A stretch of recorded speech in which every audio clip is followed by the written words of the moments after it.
Pada mulanya siapa? Allah. Pada mulanya Allah. Ini awalnya, the beginning of the beginning. Ini Genesisnya, ya. Pada mulanya Allah. Inilah Allah Bapa, figur yang pertama di dalam Trinitas. Menciptakan langit dan bumi. Bumi belum berbentuk dan kosong.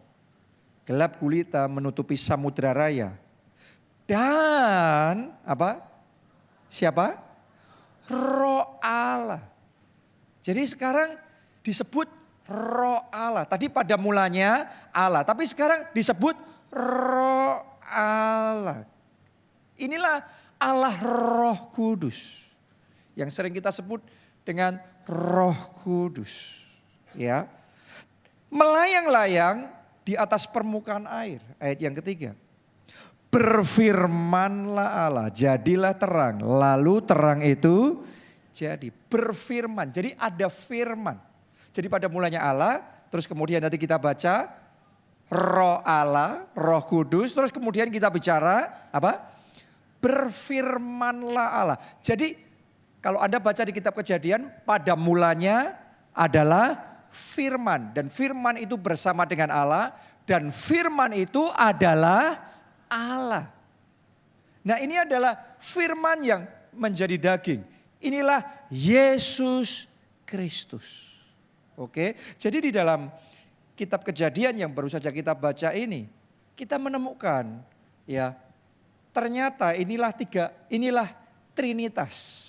Allah Bapa, Allah Anak, dan Allah Roh Kudus. Inilah Allah Bapa, terus kemudian adalah firman yang menjadi daging, Yesus Kristus Tuhan kita. Dan yang ketiga adalah Roh Kudus. Jadi saudara harus menyadari Roh Kudus itu sudah ada sejak awal dunia diciptakan. Roh Kudus bukan baru muncul ketika Pentakosta, ketika hari pencurahan Roh Kudus. Tapi Roh Kudus sudah ada sejak awal dunia diciptakan. Cuma di Perjanjian Lama yang dominan adalah figur Allah. Kalau ada baca di dalam Perjanjian Lama yang dominan adalah figur Allah. Terus kemudian masuk di Perjanjian Baru, Matius, Markus, Lukas, Yohanes, Anda akan menemukan yang dominan adalah figur Yesus. Ya, terus sejak kisah para rasul, sejak hari Pentakosta, Roh Kudus yang muncul, Roh Kudus yang dominan sampai hari ini. Nanti ketika Yesus datang untuk yang kedua kalinya dan memerintah dalam kerajaan 1000 tahun sebagai raja di atas segala raja, Tuhan di atas segala Tuhan, maka kembali Yesus Kristus yang akan dominan. Oke, tapi sekarang ini kita hidup di zaman Roh Kudus yang bekerja, yang berkarya saat ini adalah Roh Kudus. Itu sebabnya penting sekali untuk kita mengalami yang namanya kepenuhan Roh Kudus. Orang Kristen kepenuhan Roh Kudus dan tidak pasti hidupnya berbeda. Yes. Jadi saudara semua perlu dibaptis Roh Kudus. Saudara semua perlu mengalami kepenuhan Roh Kudus. Bahkan berkata-kata dalam bahasa roh. Doa sama Tuhan. Tuhan penuhi baptis aku dengan Roh Kudus. Ya saya berdoa tanpa terkecuali semuanya di sini terima baptisan Roh Kudus. Amen. Jadi tadi yang pertama kuncinya tingkatkan level doa. Yang kedua sekarang disiplin dalam berpuasa.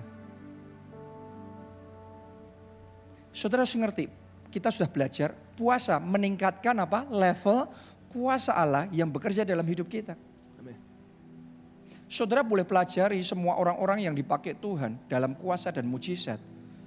Tidak mungkin tidak, pasti banyak doa puasa. Tidak mungkin tidak, tanpa terkecuali. Pasti sering doa puasa. Gereja yang mengalami banyak mujizat, banjir mujizat, pasti sering doa puasa. Karena itu khotbahnya firman Allah yang disampaikan di backup dengan kuasa Allah. Tanpa puasa ya mujizat mungkin bisa terjadi tapi jarang. Oke. Ya.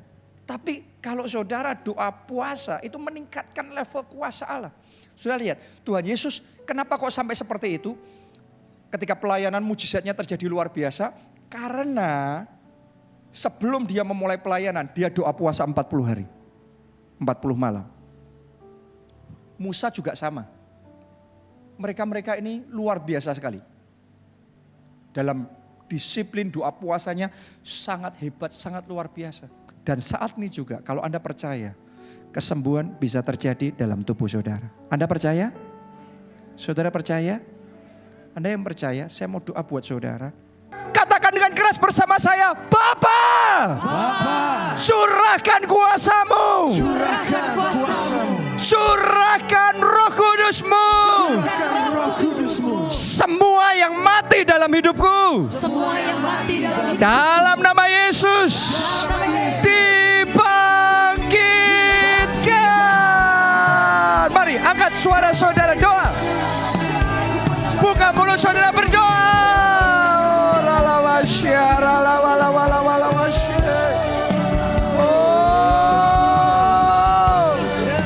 Yang sempat keuangannya mati, saat ini in the name of Jesus dibangkitkan.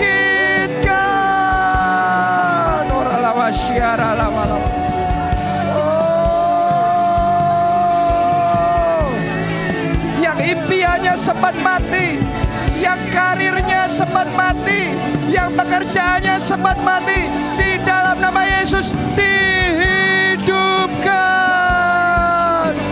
Ada pengharapan baru, ada penghidupan yang baru. Ya, ada babak yang baru dimulai. In the name of Jesus. In the name of Jesus. Dibangkitkan. Tuhan, kerjakan mujizat kebangkitan itu. Kami percaya terjadi dalam hidup kami. Mujizat kebangkitan terjadi in the name of Jesus. In the name of Jesus. In the name of Jesus. Oh, bekerjalah Tuhan. Jama.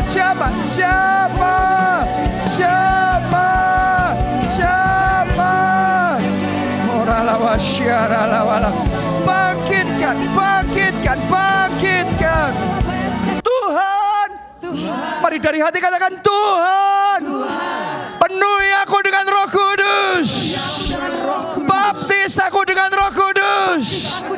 Saat ini juga tambahkan takaran kepenuhan Roh Kudus. Mari angkat suara sudah basaro. Basaro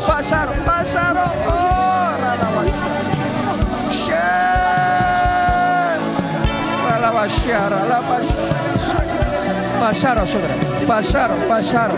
Saat bangun pagi Anda basaro. Oh ralawasyara lawala. Saat saudara doa Anda basaro. Oh ralawasyara.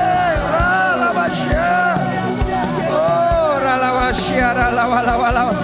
Sepanjang hari aktivitas, saat saudara sibuk, dalam hati saudara basaro. Dipakai saudara, basaro. Syara lawasye. Oh ralawasyara lawala.